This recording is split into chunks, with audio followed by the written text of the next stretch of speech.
రోజురోజుకు ఎండల తీవ్రత విపరీతంగా పెరుగుతోంది. దీంతో హైదరాబాద్లో భూగర్భ జలాలు అడుగంటిపోతున్నాయి. లో ప్రెషర్తో నగరంలో తాగునీటి కష్టాలు మొదలయ్యాయి. ఎన్ని ఇంచుల పైపున్నా సన్నటి ధారే 10 బిందెలు కూడా నిండడం లేదంటూ స్థానికులు వాపోతున్నారు.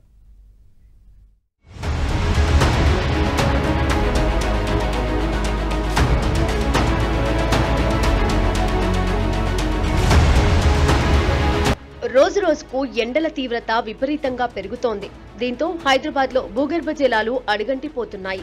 ఈ కారణంగా జలమండలి సప్లై చేసే వాటర్ ట్యాంకర్లకు విపరీతంగా డిమాండ్ పెరిగింది. గడిచిన 75 రోజుల్లో రికార్డు స్థాయిలో 2,80,000కు పైగా వాటర్ ట్యాంకర్లు సప్లై చేసినట్లు వాటర్ బోర్డు అధికారులు చెబుతున్నారు.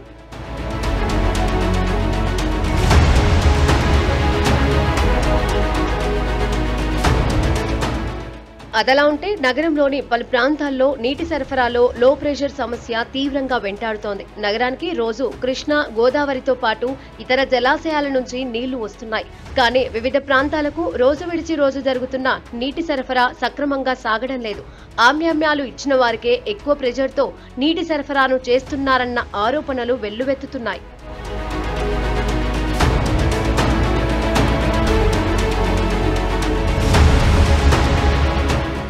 అత్యవసర పనులు చేపడుతున్నామని 20 రోజుల క్రితం గోదావరి, మంజీరా, సింగూరు, కృష్ణా జలాల సరఫరాను నిలిపివేశారు. గంటల వ్యవధిలోనే పునరుద్ధరణ పనులు జరిగాయి. కానీ గంటల పాటు నగరానికి నీళ్లు నిలిపివేయడం వల్ల నీటి సరఫరా వ్యవస్థపై కొంత ప్రభావం పడింది. పలు ప్రాంతాలకు లో ప్రెషర్ నీటి సమస్య ఏర్పడింది.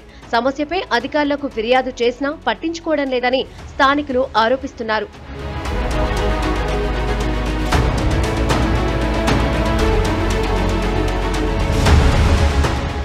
మేదిపట్నం, టోలీచౌకి, లంగర్ హౌస్, మన్సూరాబాద్, దోమలగూడ, ప్రకాష్ నగర్, పాటిగట్ట, యూసఫ్గూడతో పాటు పలు ప్రాంతాల్లో నీటి సరఫరాలో లో ప్రెషర్ గా ఉంటోంది. పలు కాలనీలలో నీరు విడిచిన తొలి 20 నిమిషాల వరకు చుక్క నీరు కూడా రావడం లేదు. ఆ తర్వాత వచ్చే నీరు కూడా ఎలాంటి ప్రెషర్ లేకపోవడంతో పట్టుమని 10 బిందెలు కూడా నిండడం లేదు. దీంతో అపార్ట్మెంట్ వాసులు ప్రత్యామ్నాయం వెతుక్కోవాల్సిన పరిస్థితి నెలకొంది. చివరకు కొందరు ట్యాంకర్ల మీద ఆధారపడుతున్నారు.